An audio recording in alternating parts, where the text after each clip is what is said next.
which the listener can feel at their core. Okay. God. I mean, I'm just blown away.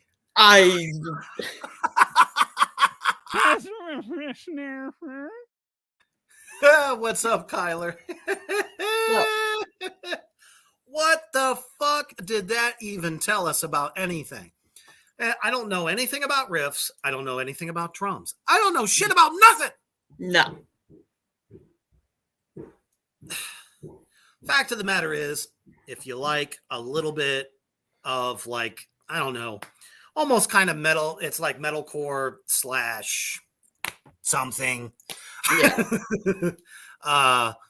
It's definitely up your alley. I know a lot of people that I know personally in the business that really dig them. So, you know, I got nothing but good things to say about them.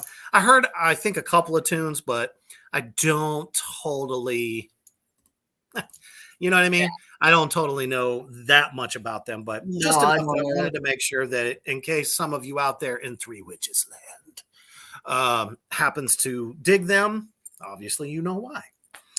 Here we go. Number 51. 50. One of my favorite.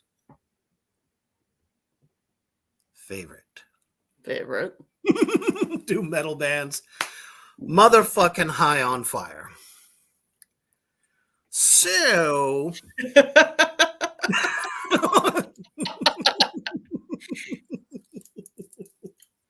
Mm-hmm. I think you're going to give John a run for his money, Kyler, making comments like that. Well, I don't know nothing about nothing. I wrote him a map. Something tells me we're going to fucking do this all night long. I fucking love it. Especially since everybody has said forever that I resemble Captain Spaulding a lot. So, every con ever, every whatever we've been to, this last year has definitely been a murder ride. Anyway, so the album that they're referencing is Luminiferous. Luminiferous. Say that 20 fucking times in a row fast. No. I love it. Anyway, it's a great fucking record. And as we can always expect from the great Loudwires, I'm sure they have an action-packed review of this record. Brother Gangis, go for it. All right. Mammoth riffs, gruff vocals, and soulful, intricate solos. We've High on Fire's 7th studio album, Luminimina, unrelents from start to finish with thrashing speed that carries undertones of dark, brooding doom, lending a menacing edge at times. This is the record that both channels the spirit of Motorhead as well as Black Sabbath, making it a highlight of High on Fire's career.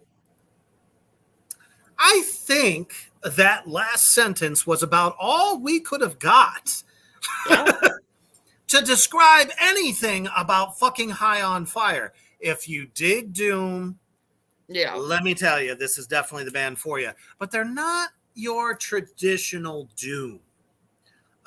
They have a lot of like the slow, the stonerific fuzz riffs, for sure. But they do kind of like give you heavier, like faster tempos and stuff like that. Because, you know, usually your typical Doom is, you know, you smoke a shit fucking ton of pot and, you know, just kind of lay back and deal with the waves, man. So, other than that, this review fucking stunk because it really didn't tell you shit about the album. And another, God damn it. Fucking Beeb Central on that one. Legend.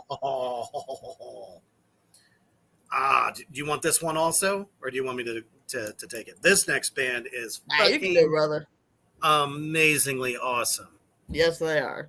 As you know, we are huge doom metal fans here at Three Witches Land, so we could not help and hope that Uncle Acid and the Deadbeats would actually be on this fucking list. Fucking love them. They are so bluesy. Yeah. Bluesy fuzz rock slash. It sounded like they literally plucked themselves out of 1970 fucking 2. That's what they sound like. Ain't a joke here, folks. Ain't we funny? Don't we make you laugh? Son, look around. Would anything here surprise me? I could do this all day long. Anyway, back to this snort. God damn this it, Reaper. fucking shit-tastic, disgusting list of pure pukedom. Uncle Acid and the Deadbeats. The album is Wasteland. Now, I don't know if you have, Gangis, but I've seen them live, and guess what? No.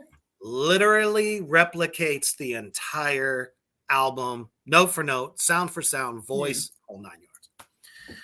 Damn. When it comes to fuzzy psychedelia and creepy 1970s nostalgia, hello. Yeah. Uncle Acid are the kings. Wasteland, their shortest, because we needed to know how long the goddamn record is. Legit. The shortest record to date sees a slight departure in their typical themes of drugs, cults, and murder.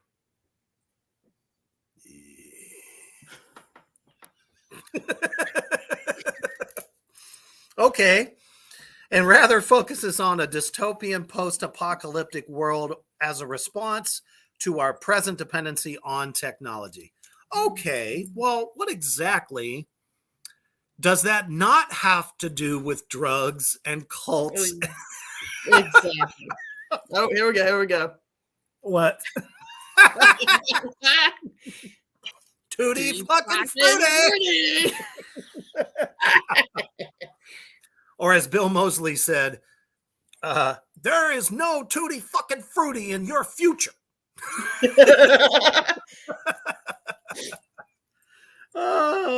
Anyway, their lyrical direction wasn't the only change, as the music shifted into a more straightforward and serious sound.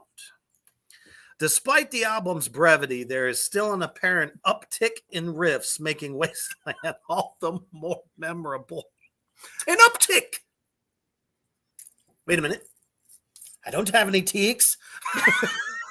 What the fuck does that have to do with the record? What the fuck does that even mean? Let me tell you something out there in Three Witches Land and everybody out in the awesome comment section. Seriously, if you've heard Uncle Acid and the Deadbeats before, you know that their sound is their sound. They fucking rock every goddamn time. And if you like heavy psych sounds, you know, shit.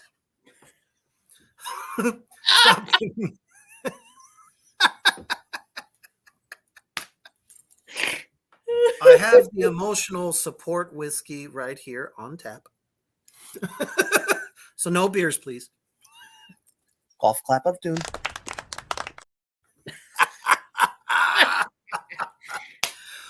Oh, too awesome. So, like I said, who cares if the record was 42 minutes long? How long was every fucking Misfit song ever written? 2 minutes? Yeah, maybe. 1 minute, 45 fucking seconds? Yeah. You literally can get through Legacy of Brutality in under 20 fucking minutes, guys. Seriously. Who fucking cares? If the shit rocks, it rocks. Exactly. And let's face it, Uncle Acid and the Deadbeats are here to stay. They ain't going nowhere. No, they ain't. Now, I don't know shit about I don't know nothing about nothing. About 49. Me neither. Based on what it says here, I think it's like symphonic black metal, which is good, but I don't know this one. Well, now I like me a little melodic black Absolutely. metal. If it's Flesh God Apocalypse. Right. If they don't show up on this list, I'm coming for you, motherfuckers. I could do a what is it, a fourth sequel? Risen from the grave. Yes. His illegitimate love child. I'd do it. I'd totally do it. Hey, if you're listening out there, Rob, let's do it. All right, take it easy over there, Anton Haig. Right. You're killing me. All right. Yeah, you got me. You got me. I don't know shit about 48 either. Nope, me neither. Anybody out there in Three Witches Land ever heard of Zeal and Ardor? What the fuck is that album title? Stranger Fruit? Yeah. Kind of reminds me of one of the album titles for totally not a metal band, but shit. My Life with the Thrill Kill Cult. Although I think that was called like Strange Fruit. I don't know. Something like that. Anyhow. We don't know shit about them. Nope. They debuted in 2016 with an album called Devil Is Fine. Okay. Gotta tell you, after perusing through the little bullshit review here by motherfucking Loudwire, who seems to think that they know how to write. But then again, they haven't been to Gangis' school for writing a review. Exactly. So, we're going to skip this because it tells you literally nothing about the fucking band. Do you know anything about the next one? You know, I'm starting to wonder if, you know, they had taken a massive beeb and, you know, they're wiping their ass, right? And suddenly these little band names just kind of formed on the toilet tissue and said, hey, let's write about it. We ain't got no original fucking thought. Hey, what up, bestie? I see you. What's going on, Steph? Oh, my goodness. Seriously, who the fuck has heard of Woods of Ypres? Woods of Ypres? Ypres? Oder Surroundings? I don't know. Come on, man. Where did they find these? Woods Part 5, Gray Skies and Electric Light. It sounds like they've been doing a lot of ecstasy and never reached their destination. Yeah. I don't know. Maybe some of you out there happen to know. I don't know. I'm not familiar with them. So in the comment section, if you know them, let us know what you think of them. Otherwise, we're going to move the fuck on again. Yep. Yeah, you're actually, right. That is true. Before we actually went live, I was seeing myself in the camera, really. And I'm like, I guess everyone was right. Moving on to 46. Okay, now I've heard of these guys at least. So I'll let you take this one, brother. All right. If a friend asks you about the 2010s Doom Renaissance, send them a link to this album. Is that what they're calling it? Apparently. The Doom Renaissance? Doom's been around for 30 fucking years plus. More like closer to 50. Probably. Yeah. Agreed. While trudging along at a snail's pace, Paul Bearer keeps Foundations of Burden progressive and immersive, while the band's multi-layered vocals separate the group from the Doom pack, creating more beautiful, hypnotizing listen. You can't go wrong with any of their records, but this one is their Holy Mountain. What? Did they just reference Dio by chance there? I think they did, and why? How dare you? Okay, we're talking about the band Paul Bearer, okay? Anyone who knows Paul Bearer, they bring the heavy, okay? Mm-hmm. They really do. They are in the Doom-esque. It's like nowadays, if you have a fuzz fucking sound and you're playing fucking slow, you're considered Doom. So, and you're playing through orange amplifiers. It's all synonymous. Thank you, Tony fucking Iommi. Anyway, I mean, he's the godfather of riffage. But anyway, you know, they keep Foundations of Burden, which is the album title, right, progressive and immersive. Can we look up the fucking word immersive so I can see if it's got fucking shit to do with anything with this band? I basically know what that means, but I'll get the official definition. Give me that. We want the motherfucker. We want it. Providing, involving, or characterizing by deep absorption into something. Fuck your mama. Yeah. What? They use this word to describe the sound of this record. Immersive. I do not think that word means immersive yourself right the fuck out the front goddamn window. Fuck your sister. Oh my goodness. Let's fucking move on to number 45. Can we get a doom counter for this? Yeah, I tell you what, I'd be drunk as a motherfucking skunk right now if that was the case. Because they seem to think everybody is just part of this big doom wave that's been around since 1969, bitches. Damn. Exactly. Come on, this ain't nothing new. You want this next one, brother? Okay. I only give that to you because I really want the one after that. Okay, that's cool. That's cool. Shit. We're talking about a band that has been out since the 90s, guys. The 90s. And they're just now being put on an all-time, well, not all-time, but the last decade. You can't tell me you ain't never heard of Ice-T. And you can't tell me that you never heard that first Body Count record. Exactly. That was some of the most aggressive fucking hardcore music. Hardcore. Yeah. We're talking about at the height of the explosion of hardcore in this country. Body Count was on the fucking front lines with them. Exactly. They've been around for 30 goddamn fucking years or better. Shit. And you finally put them on. And at number 45, fuck y'all for that. That's some bullshit. Anyway, I just love how brilliant writing yet again. You know, there's different initials after all these, but I really think they all have JD-itis.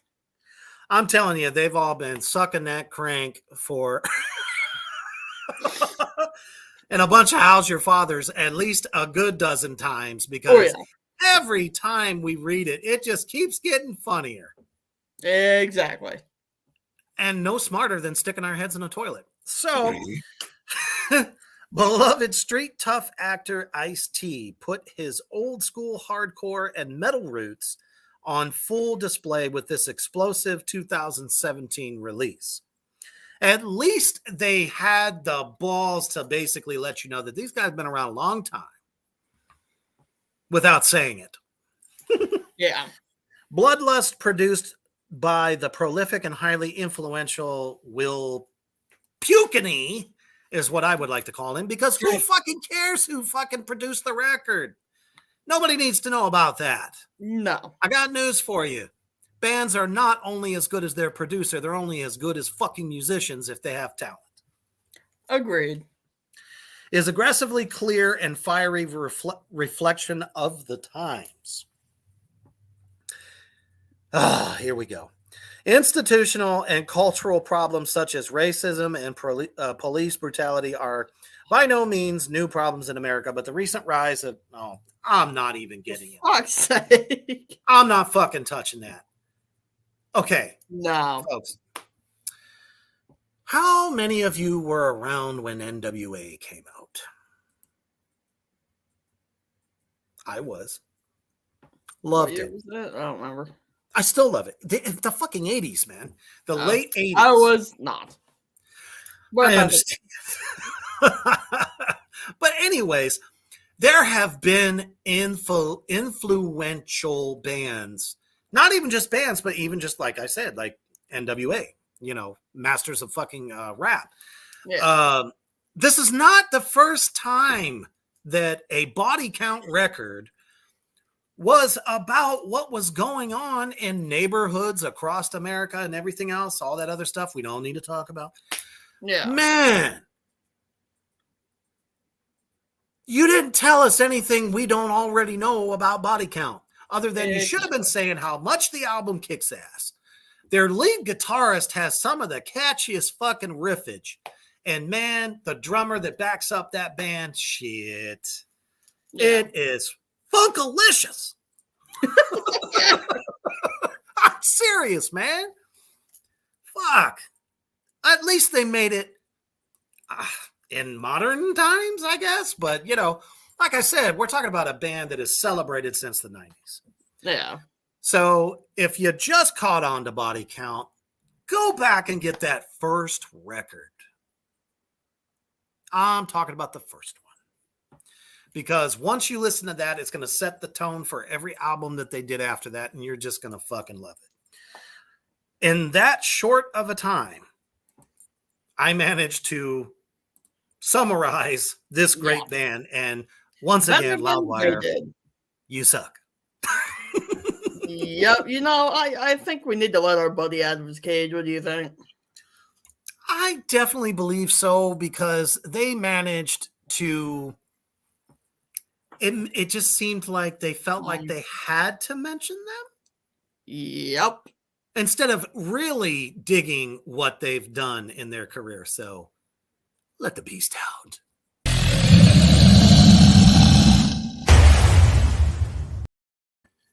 Again and again, and a beam on your fucking heads. Goddamn. Yeah. Take your mama home some chicken. Oh, jeez. All right. This next one. One of my all-time favorite bands. I'm happy they made the list. Of course they did. They're fucking popular these days. But they've been great since they first came out. Agreed. But right off the fucking bat, I can't believe what they're even saying here. Oh, dude, I saw like a quarter of it, and I was like, are you serious? I would much rather have somebody fucking tickle my nipple instead of reading this piece of garbage. No, talk about ghosts. You have to have your taint tickled, not your nipple. Courtesy reach around? So we're talking about ghosts, and of course we're talking about their 2013 album, Infestissumam. Say that one 10 times fast. Oh, please. And all right, so this chuckle fuck says, Ghost's second album and major label debut, Infestissumam, is a gloriously doomy affair. Okay, maybe you could say something for like Year Zero being one of their heaviest songs, but still not doomy in the slightest. They were compared to the pop version of Merciful Fucking Fate for a reason. I call them like satanic heavy Scooby-Doo music. I'm in. Yeah? I am in. Yeah. Let's make that a fucking subgenre of metal. God damn. I wish we would. Seriously. I think most people would be like, fuck yeah, sign me up for that shit. This review just gets worse. Of course it does. A record that lyrically charts the events following the birth of the Antichrist.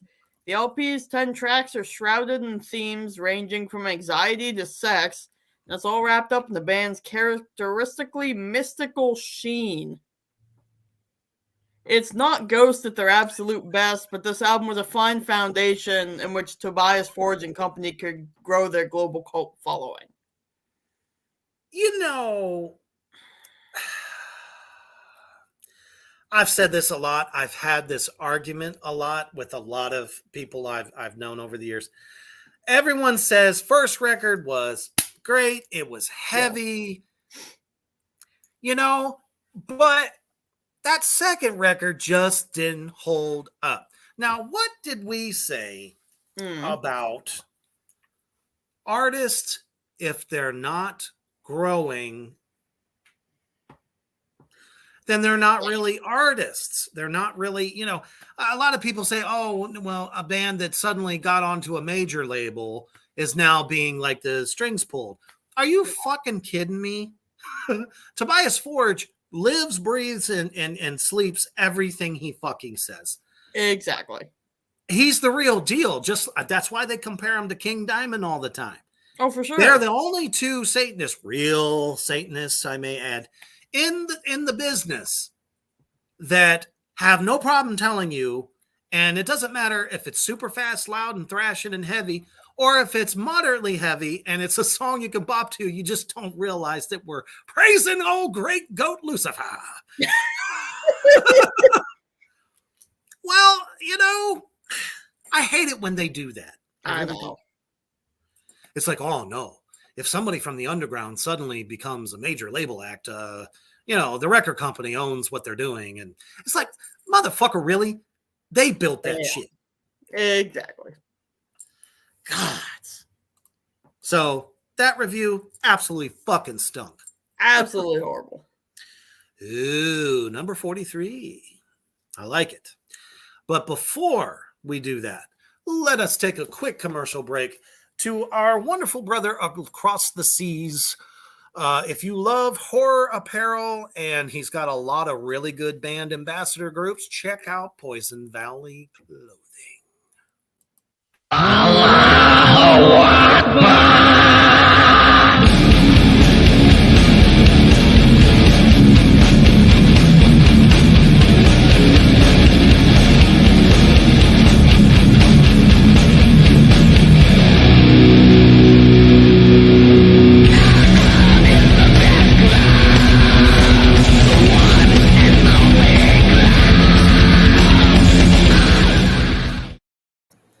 Hell yeah. If you are looking for something other than the usual mainstream horror apparel, you can get yourself a completely customized horror shirt, horror inspired, whatever you're looking for, they can fucking do it for you at a great price, and they ship fast.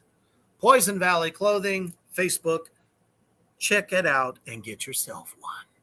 All right. So this next band we're going to talk about is Converge. Now, I'm actually surprised that they made the list. So am I. To be quite honest. So, not because they're not awesome, but they're not as highly advertised, pushed.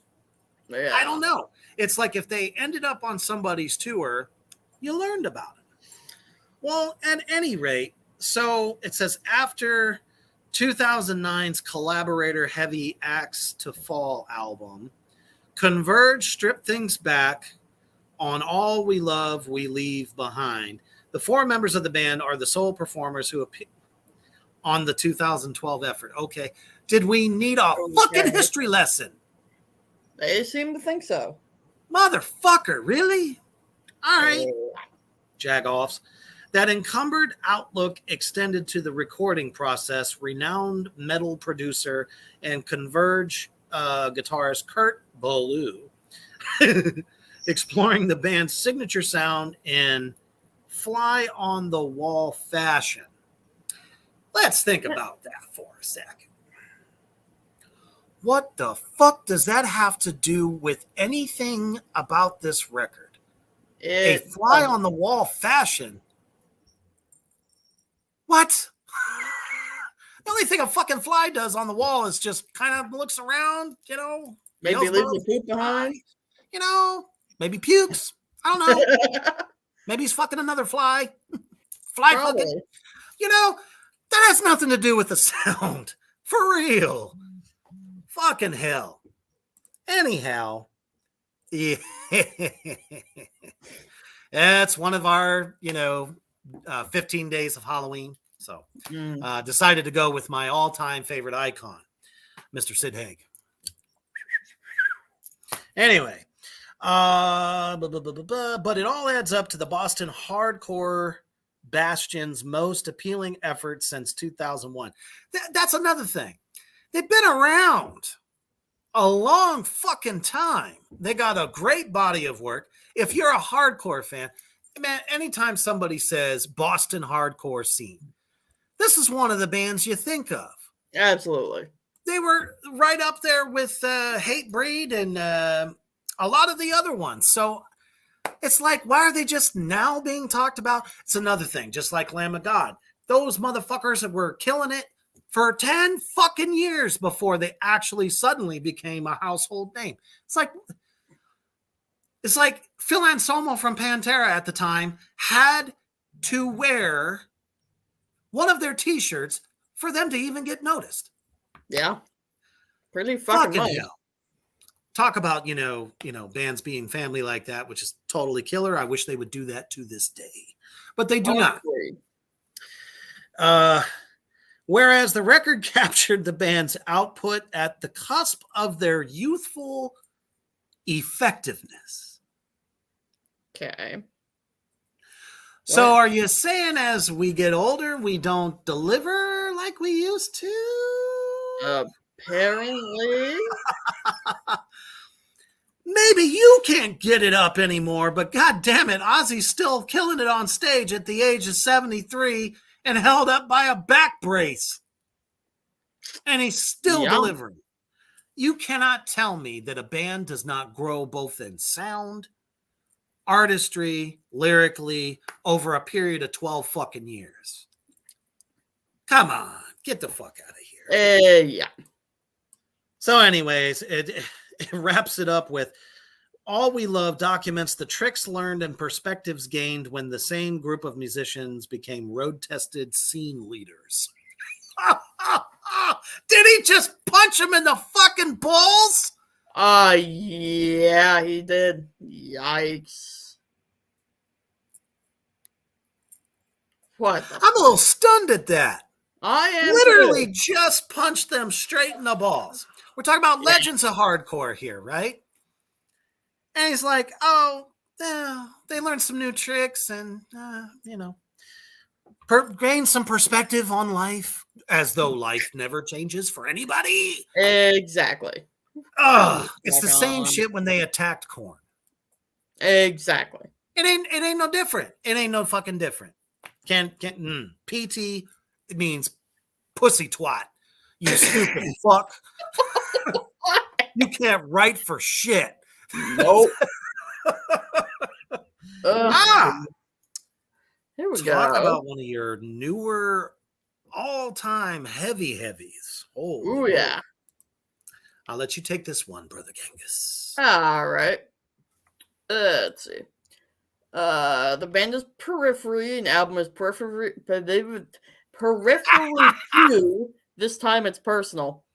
And they say Periphery's sophomore effort is the record that separates the band from your average gent and slam musicians, showcasing a rare penchant for progressive technicality that could undoubtedly hold up against giants such as Dream Theater or the Devin Townsend Project. What? Fucking Dream Theater.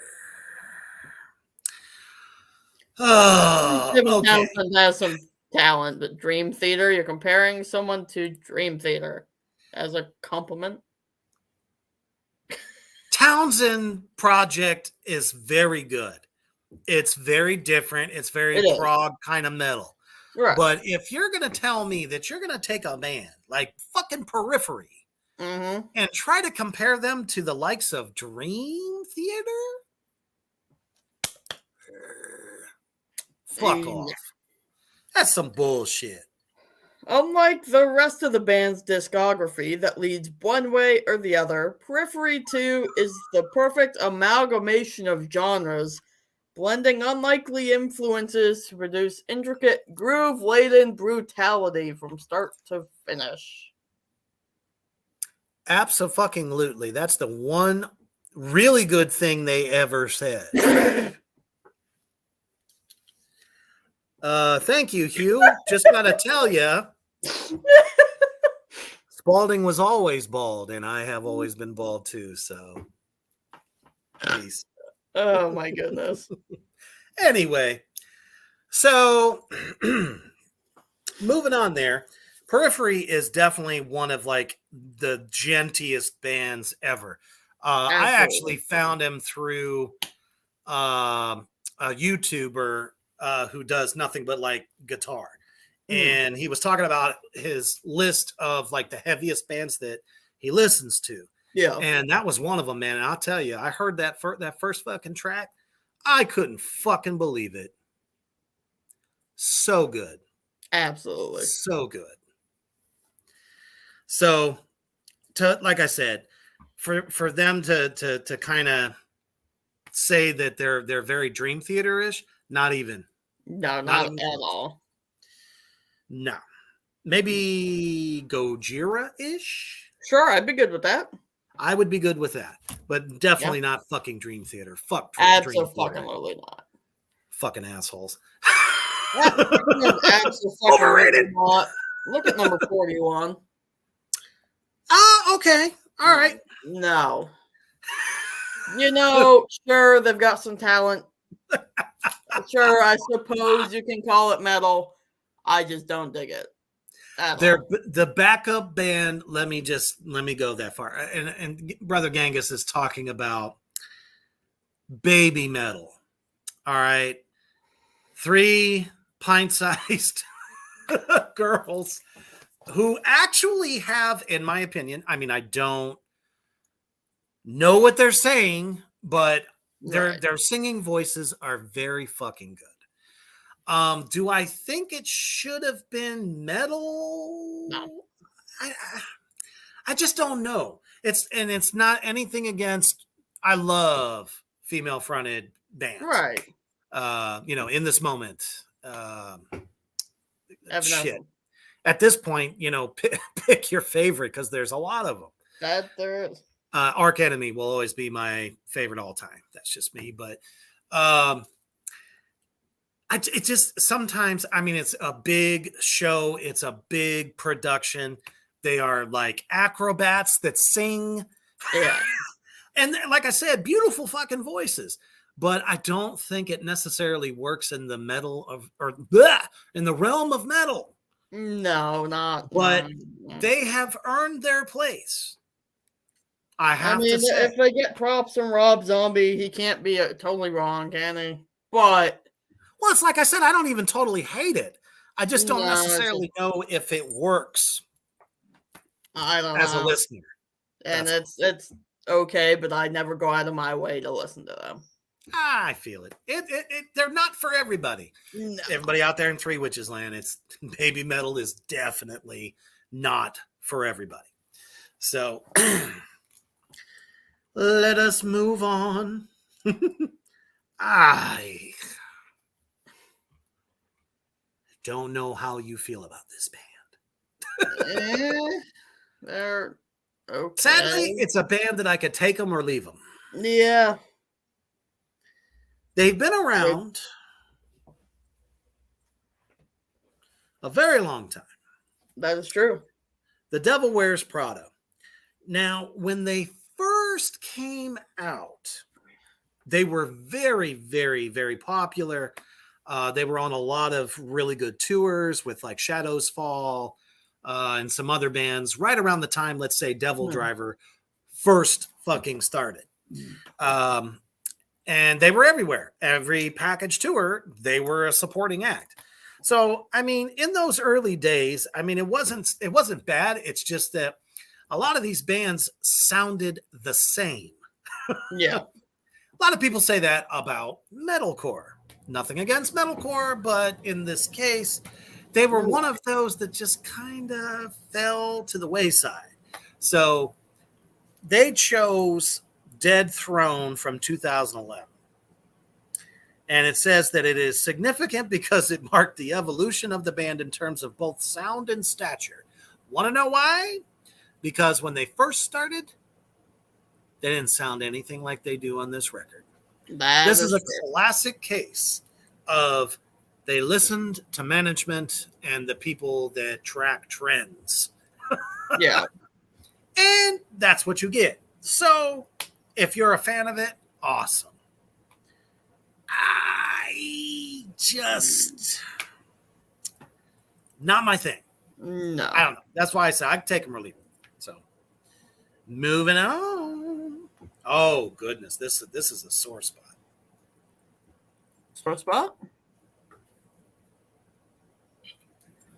Unfortunately, the lead singer of this band has gone on into the veil. Yeah, that's true, isn't it? I forgot about that. It's kind of a sore spot because this band, you want to talk about road warriors?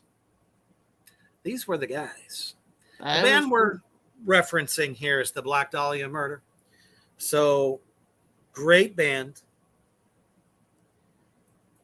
The vocals, and that's one of the things that stands out for most people, is the lead singer of that band.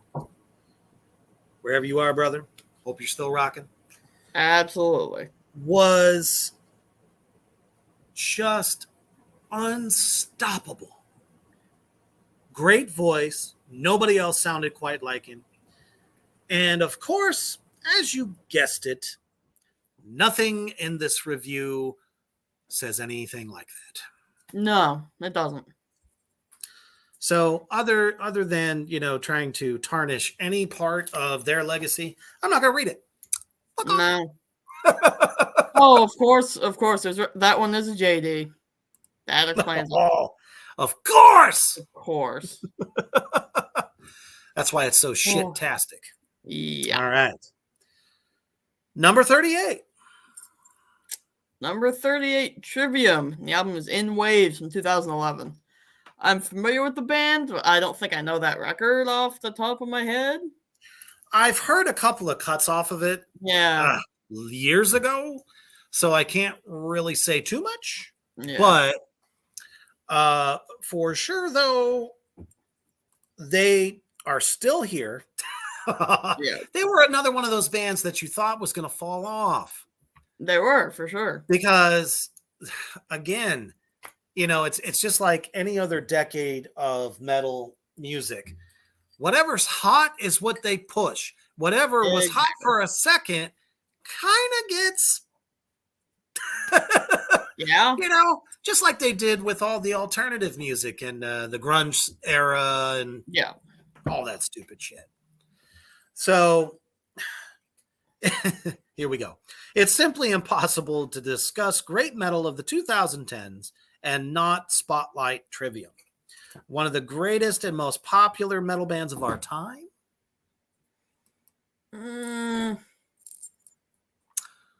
I might put them in the top 100 list. Top 100 list, sure. Do I think they belong this high up on the list, though? No. That's like putting Rob Zombie at number 66, and not just for a gag. You know what I mean? It's like, what the hell are you talking about? Yeah. Trivium, everyone knows the name. Yeah. People listened to them when they first came out. But like I said, they were one of them bands. You never saw them on an Ozfest. No. You never saw them even on Knotfest. No, you didn't. So how can they say in this case that Trivium is one of the most popular metal bands of our time? And it sounds like a bit of dick riding here. Complete garbage. Trivium are responsible for writing many of the songs that metalheads everywhere instantly know. Disagree. Absolutely disagree. Marilyn Manson, Rob Zombie, Typo Negative, Danzig. And just for funsies, Ozzy Osbourne. Yeah. Come on, man. I can't name a single Trivium song. I'm sure, and I hope I'm not, stepping on anybody's dick or anything. If you like the band, you love the band, that's great. Like what you like. Like it for you, not because it's popular, but because you actually genuinely dig it. Yeah. But I gotta say, out of a sea full of bands, I would have picked Shadows Fall. Agreed. instead. All right, and that's totally cool, Brandon. Good for you. There ain't nothing wrong with Trivium. They're just, I don't know.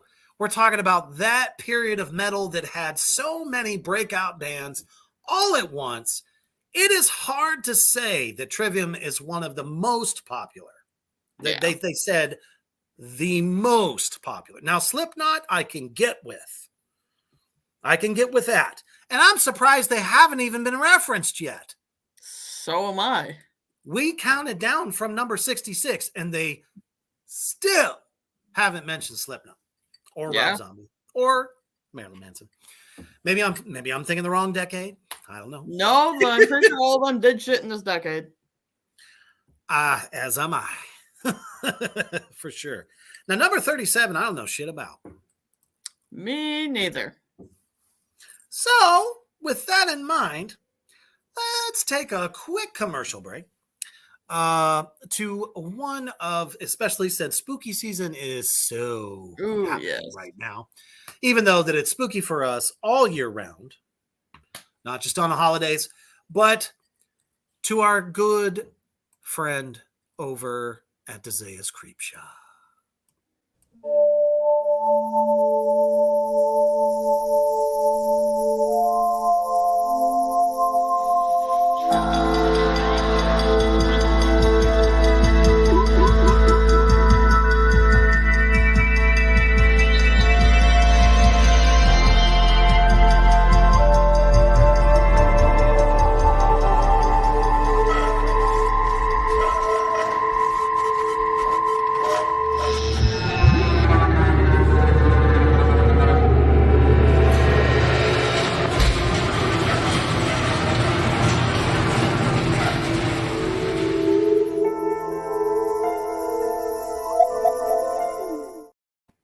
We have a new show debuting next week that literally I need that apron for. Every fucking time we show that commercial, I have got to say, Desaia's Creep Shop has come a long way from a store of 5,000 followers on Etsy, has now grown into practically a worldwide phenomenon. So much that she is now at DesaiasCreepShop.com and has upped her game from all those wonderful handcrafted people. Yes. These are not the big machine stuff. This is handcrafted stuff, those dolls, all of the items that she sells. Please, if you are a fan of all that is spooky and fucking gory and shit, if you're a Satanist like me, go check her out. Absolutely. At DesaiasCreepShop.com. All right. Now, this is a fun band. Relatively new. Just, as you know, probably in the last decade here. A band called Tribulation, which this is their third album called The Children of the Night. I understand that it's a little pretentious. Just a little. Just a little bit. But Kiss, I can take it or leave it. I'm more of a fan of early Kiss. Yeah. So, anywho, Tribulation is one of Sweden's, well, probably, I think it's their only major vampiric metal band. Yeah. So you can kind of already see where this is going. They're like Cradle of Filth, but there's a lot more clean singing. Yeah. Not all the growly, oh, I'm a fucking vampire. You know what I'm saying? Yeah. You don't really get a lot of that hokey pokey shit with this band. So, let's see here. It says, but it might as well be their first after rebooting their sound like they had done on 2003. You know what? I actually think we've talked about Tribulation before. And I know where this has come from. There was a list that we shredded many moons ago that was talking about goth. It was like a big doom or goth list or something. There's like 100 Yeah. fucking records on there, and they popped Yeah, that up. was a goth list. The reason I remember it so fucking much is they talked about how they changed their sound 50 goddamn times. I remember, yeah. Oh man, you can only reboot your band's sound and expect to keep your fans so much. That is true. So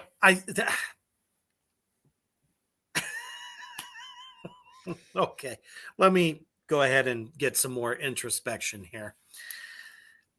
To put it simply, think of this album as the evil twin of Ghost. Ghost is evil, though. What? That's what I was going to say. I mean, Ghost is singing about all things that is wonderfully, Satanly great. Mm-hmm. How much eviler can you go? I don't know. Before you step into the realm of fucking black metal, which love my black metal. Oh, yeah. You can't beat Dimmu Borgir or any of those, fucking greats of that genre. With flashes of goth rock and cobweb covered classic heavy metal. My goodness.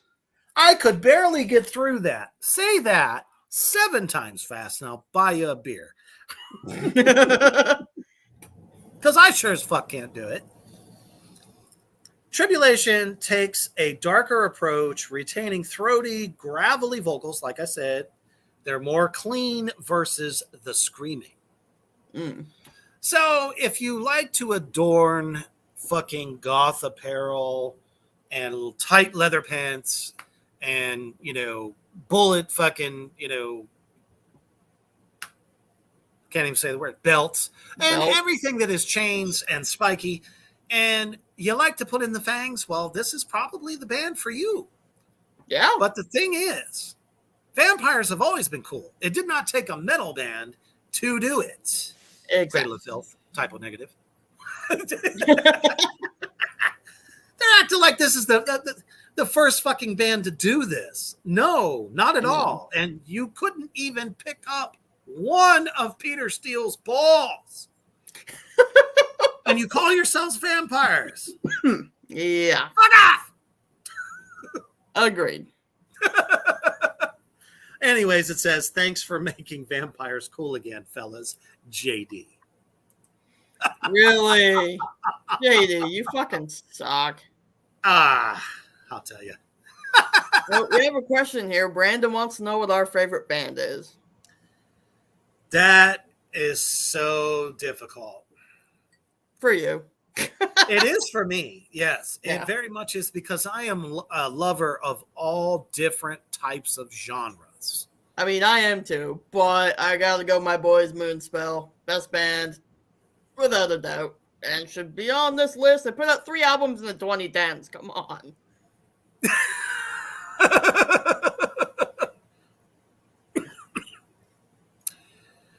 Oh, I hate this question. I really do. But when it all comes down to it, my all-time number 1 favorite band above all different genres, doesn't matter. If I have to say there's one band that really gets me, Black Sabbath. God damn it. Abso-fucking-lutely, brother. They were the reason I got in the metal business in the first place. They were the reason I picked up my first pair of drumsticks. Here I am, 36 years later, still beating the skins and touring and all that fun stuff.